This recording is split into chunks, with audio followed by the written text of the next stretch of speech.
A successful job search isn't about finding just any job. It's about finding the right job.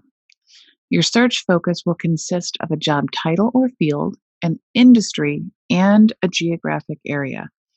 Identifying your focus is tremendously important to set out and start your job search with success. This will allow you to focus on the best possible opportunities that are a good fit for you. It will help you to make the most of the time you spend on your job search and help you to reach your goals more quickly. Whether you're conducting a job search after hours or full time, sifting through openings and identifying appropriate connections can feel downright overwhelming. Focusing your search can help alleviate stress and boost your results.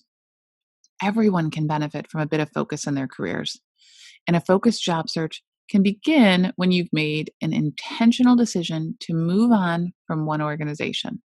Or it may mean you want to be prepared for a change when the opportunity comes. This is part of managing your career. If you don't do it, no one else will. The secret to finding your focus, it all starts with knowing what you want. So, focusing on job and career targets, work environment, and business reality are another way to do that.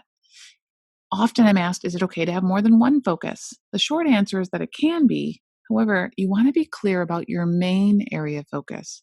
You will use this focus in all of your branding and your marketing materials and to tailor your resume and your LinkedIn profile, etc. I love this quote. If you're proactive, you don't have to wait for circumstances or other people to create perspective expanding experiences. You can consciously create your own. So, this is about the importance of being proactive. I know many people who kind of let their careers happen to them rather than really taking the reins and designing them themselves. Again, although this takes some work, I feel that it's well worth it because we spend way too many of our waking hours at work not to love what we do. If your focus is off, everything will be off. We can't walk into an employer and say, I can do anything and I'm interested in any job. That will not be a good marketing strategy. You need to know what you want and then focus on that target. It's not enough to be busy. The question is, what are we busy about? At this point in your search, you want to adopt an attitude of curiosity.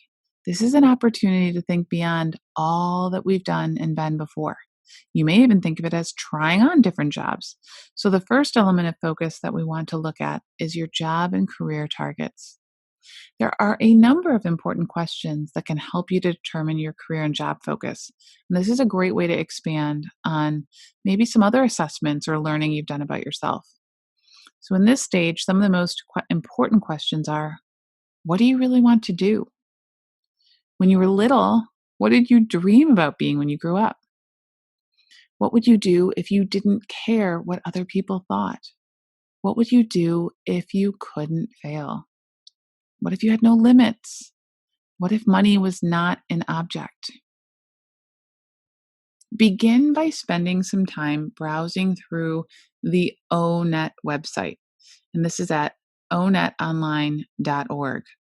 This will give you all of the job classifications in various major career fields, as well as the Occupational Outlook Handbook. As you browse through this resource, jot down the standard occupational classification numbers and descriptions of up to 10 to 20 jobs or career classifications that sound like you'd enjoy doing or feel you could do well, even if you might need additional training or education to do them. These sites also help you match your skills to specific job requirements. Don't choose a code only because it fits your training or if it's in line with the work that you're comfortable with. Be open to new ideas. After conducting that exploration, narrow your choices down to your top 10 favorites.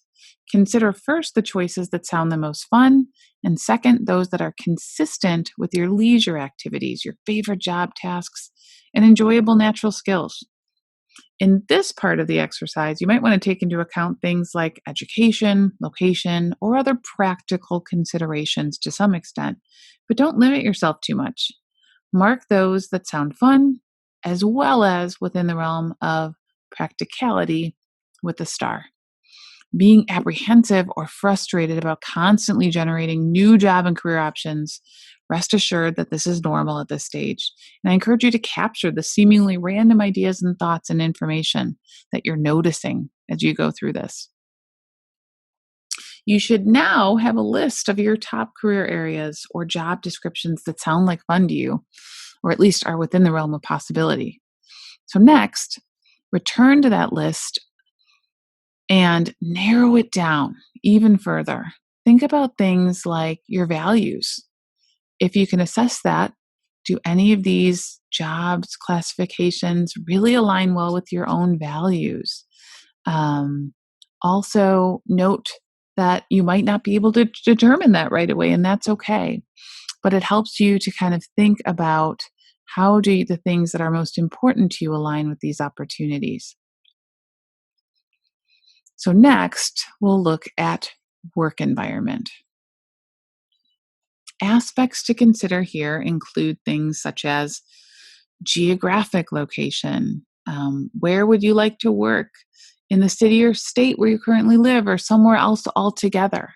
Perhaps this is actually the perfect time to explore someplace new. Do you like to work in an office or outdoors, in an urban or rural setting, at home? These all fall into the geographic considerations. Pace. Do you enjoy an environment that's bustling and busy, or prefer an environment with a peaceful, slower pace? How many hours do you want to work each week? How many days per week or month?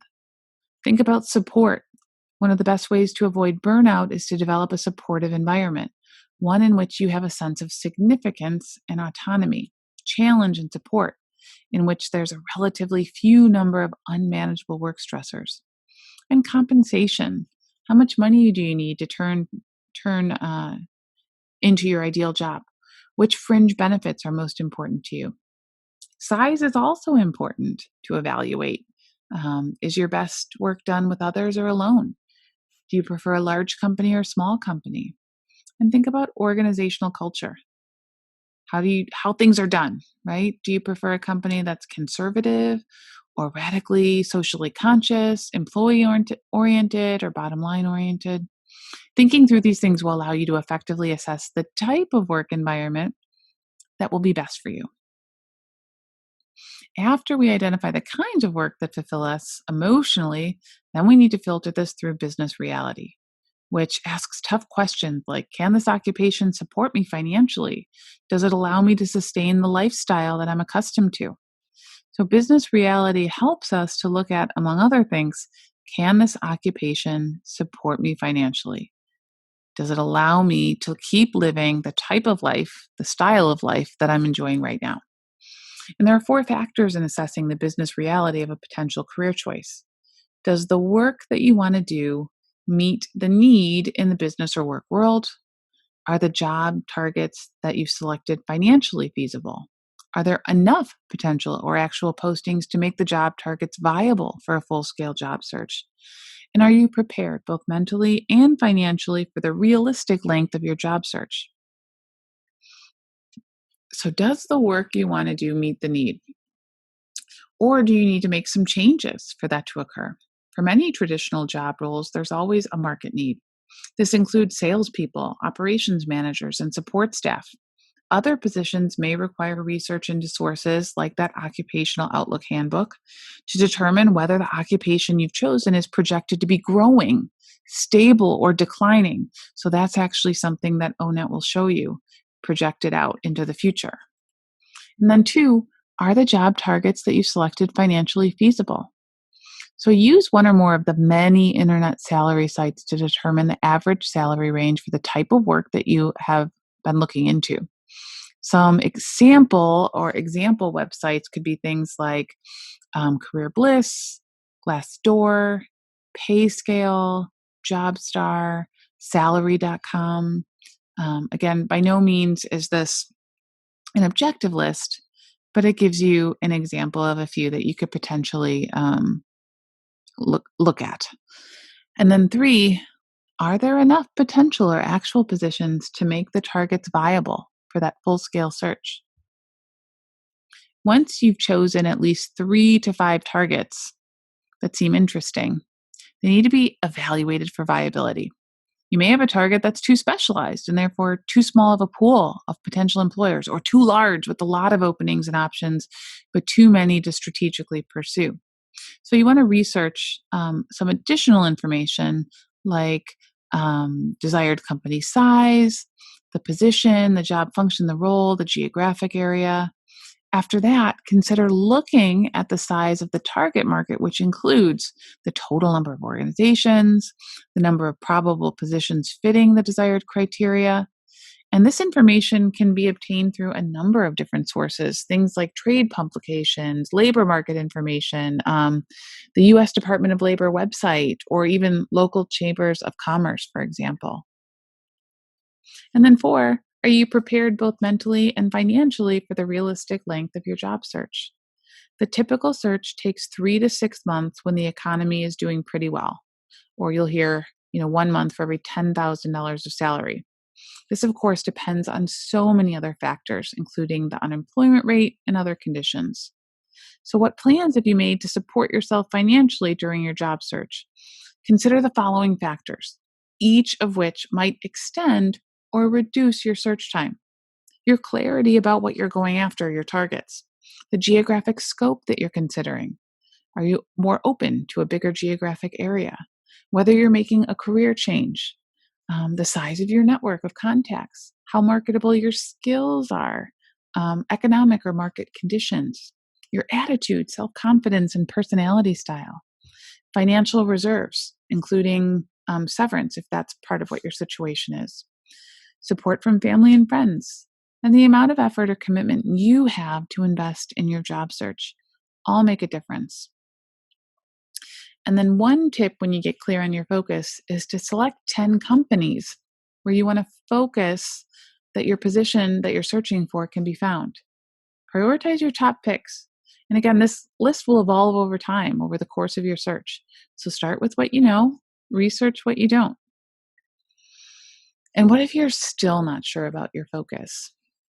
If you still need some help with research, or you don't have any target companies in mind, consider some of these resources: Glassdoor, LinkedIn, CNN, Manta, Forbes, Melissa Data for nonprofit information, Business Week, Zoom Info. Again, this is also not an exhaustive list, but hopefully gives you some great resources to get started. So your focus is tremendously important, and it will allow you to be targeted in your search.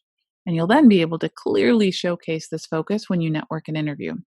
So as a next step, start doing some reflection on these different questions so you can zero in on your focus and ideally identify a list of 10 target companies you can go after with that focus.